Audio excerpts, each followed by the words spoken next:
Hey everyone, this is Dr. George Birnbach. Welcome. And we want to talk about the three pillars of your practice. Now, the owners of this practice have control over all three of these pillars. They're not actually in these pillars, but these pillars are the three major job characteristics of a practice. And the first one is our marketing.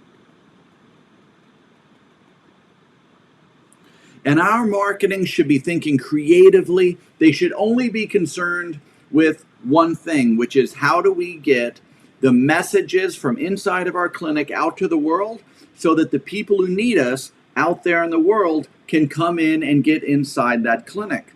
The second piece is our clinical side. Our clinical side should just be concerned with taking care of people. That's what they should be concerned about. Now, our marketing side, and I know this is going to make a couple of you a little bit curious, our marketing side should not be concerned about how the clinical side sees their volume. I'm too busy. I can't handle anymore. We get that in the New Patient Academy. We get that at 5-Star Management. I have too many new patients right now. The marketing side should just be creative and doing their job. How do I get the stories out of the clinic and into the world? And how do I let people know out there in the world about the work we do so we can help more people? The clinical side needs to be jumping in and working on their craft, working on their technique, taking care of people.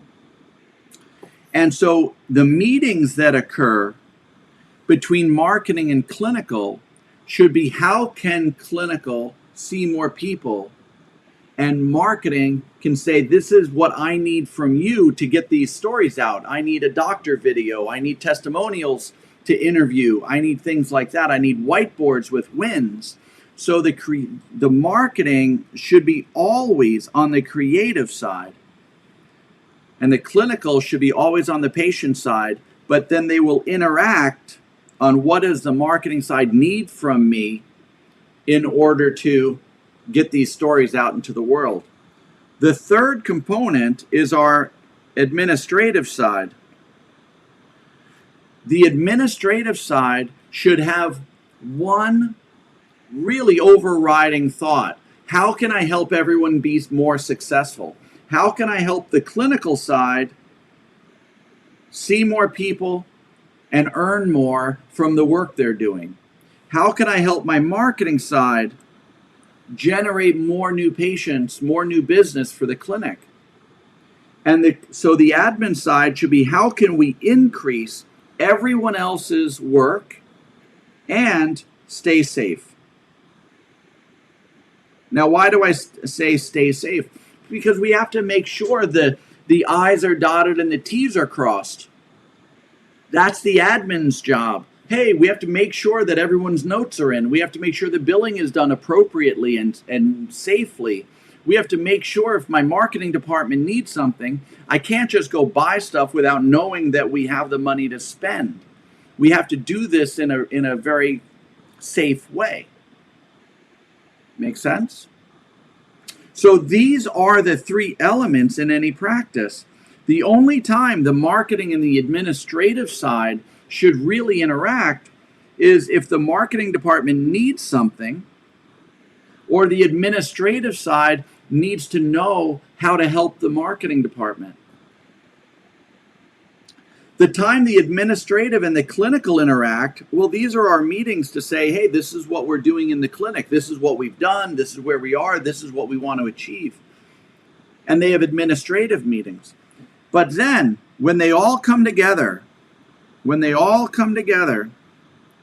the middle, this is where all three people or all three departments have a shared vision. They can get together and they say, look at this great place that we built. We're helping more people. We're having more fun. And we're enjoying so much more success. This is wonderful. And they can get together. Maybe it's once a week, maybe once every other week, maybe once a quarter. But at that meeting, the goal is not just to get along, and the goal is not just to look at statistics. The goal of this meeting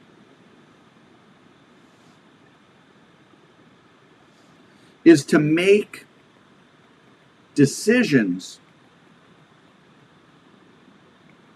on where we want to go now. What do we want that to look like? How will it work? We make decisions. The only two things that need to come out of a meeting are what are the decisions and who's in charge. Because now our marketer is going to go back up into marketing. Our clinical are going to go back over into clinical, and our admin is going to go back over into admin. Now, if you have a clinic director, they still are overseeing everything. You see? They're looking at all of these divisions, and they're still in charge of all of these. Right? But at the end of it all, you have 3 independent operating machines that are all working for a shared vision. And that's the piece that you have to keep in mind. We have a shared vision, and that might be our yearly goals, or it might be a quarterly goal. You see? But that shared vision is going to be held by all 3 components of your practice. But these components do operate as independent entities until they have meetings and they come into play, because we don't want the clinical side slowing down our marketers. You see? And we don't want our clinical side being held up because the admin side isn't making sure everything's safe and secure and managing well. So if you look at these as 3 independent machines that just come together and overlap, that will work really, really well. And I think you'll find a benefit in it. So think about that and let me know how it's going. Just pour it in the comments. I'll talk to you soon. Bye-bye.